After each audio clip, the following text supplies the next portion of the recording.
সারি নদীর পার কেটে বালু উত্তোলনের মহা উৎসব, বিলীন হওয়ার পথে বান্টি হিন্দুবতী গ্রাম। জাহিদুল ইসলাম জাহিদের প্রতিবেদনে দেখুন বিস্তারিত। সিলেটের গোয়াইনঘাট উপজেলার ৫ নং পূর্ব আলীরগাঁও ইউনিয়নের ৯ নং ওয়ার্ডের বান্টি হিন্দুবতী গ্রামের পাশ দিয়ে বয়ে যাওয়া সারি নদীতে চলছে অবাধে বালু উত্তোলনের মহা উৎসব।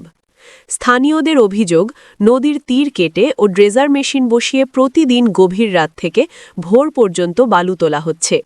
এর ফলে দ্রুত ভেঙে পড়ছে নদীর পাড়।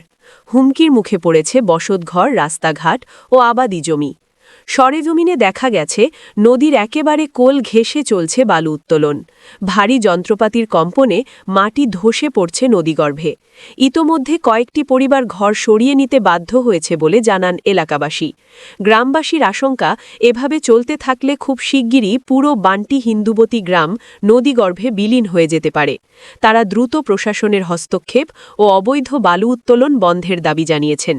সারি নদীর তীর রক্ষা ও গ্রামবাসীর নিরাপত্তা নিশ্চিত করতে অবিলম্বে কার্যকর ব্যবস্থা নেওয়া না হলে গোয়াইনঘাটের এই জনপদ বড় ধরনের পরিবেশ ও মানবিক বিপর্যয়ের মুখে পড়বে।